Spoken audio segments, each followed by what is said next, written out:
Meanwhile, the White House internal model is being kept secret. Why? The American people should be able to see it, to see what assumptions are inherent to that model and how those assumptions match up to reality. And Republicans on the House Oversight Committee are seeking those very answers.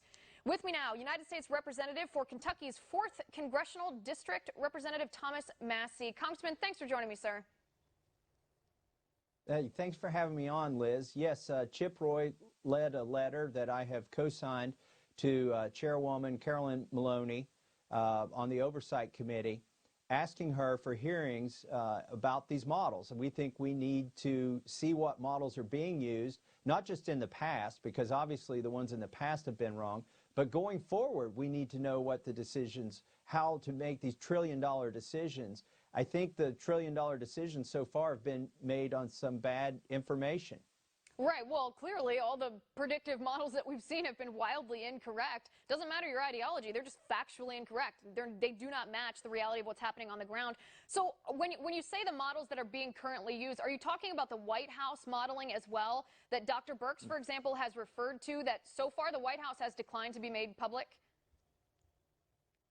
All of that needs to be made public, and I don't like to be critical of this administration, but I'm going to be critical of this administration.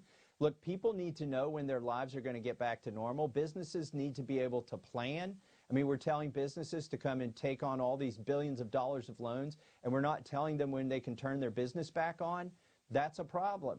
And, you know, I told Dr. Fauci myself, I said, I understand that you can't give us a precise time when we will end this mitigation phase, but we need to know what the criteria are for ending this mitigation phase. That way we all know when we're approaching that point in time.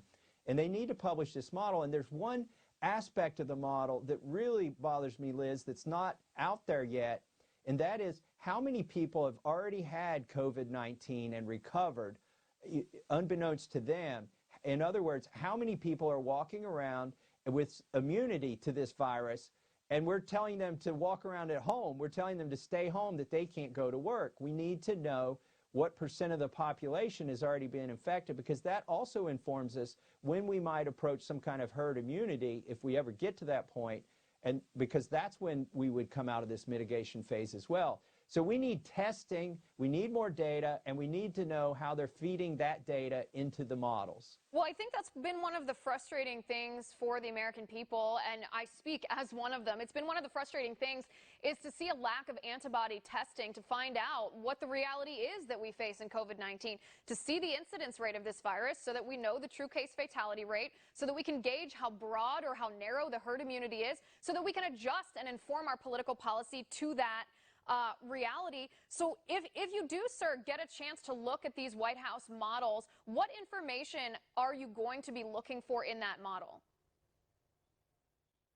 Well, you know, there's one model that I've asked for, and other congressmen have asked for, that we've not seen and nobody ever talks about, and that is, what's the economic model, right? Like, what are the health effects of poverty that's being imposed on our country? When, you know, and so far the White House refused to quantify, for instance, how many deaths you can expect from 20% unemployment rate, right? Or from people who can't get their elective procedures right now.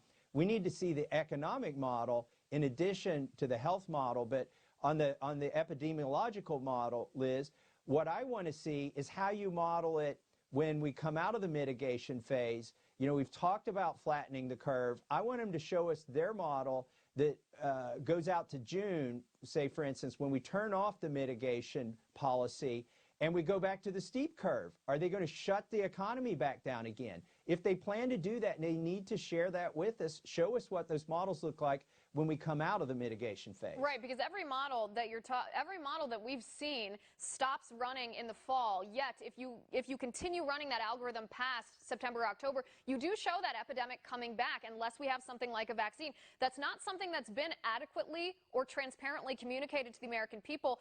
Congressman, the other question that I would have about the White House models are, in addition, obviously, to Dr. Fauci and Dr. Birx, who are the face, at least the medical advisory face of the White House House Task Force on Coronavirus. I would like to know who analyzed these models and who was making the decisions that these models were credible when clearly, especially the Imperial College London model and the lead author of that model, Neil Ferguson, have made questionable predictions in the past and maybe shouldn't have been taken with as much credibility as they were by the White House.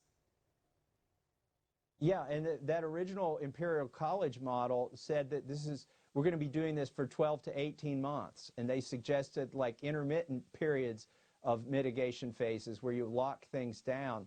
It's just ridiculous. I mean, independent of the model, I mean, these epidemiologists, they aren't economists. And what I think we need to do, Liz, in the Oversight Committee, and this speaks to the letter that we just sent out, we need to have 4 or 5 different folks there, epidemiologists, representing their models to defend them in front of congressmen who will be asking questions. And we need to have 4 or 5 economists there, including, Mnuchin and Larry Kudlow, in addition to some people from the private sector and academia, to sort of balance this out. And that's Congress's job, and we're not doing it right now. We're telling kids to go online to learn, and we can't even hold congressional hearings online. I think that's a problem, and we need to fix that. And that was going to be my other question is, the Democratic committee chair of the Oversight Committee, what's been the response to your letter? Has she responded to you, and what has she said?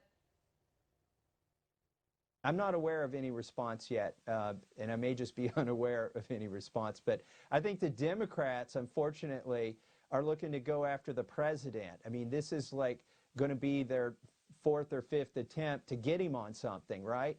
And I don't think this is a time to politicize these hearings. Look, I'll be just as critical. Everybody on the Oversight Committee cares about the future of this country. We will be just as critical of Dr. Fauci and Steve Mnuchin as the Democrats will. And those are the hearings that we need to have. Bring them in, as well as other experts. Amen to that. It's not an ideological issue here. It's a matter of the health and well-being of our country, both in the medical way and in the economic way, because they are correlated to one another. Congressman Massie, thank you, sir, for being on the show. I appreciate it.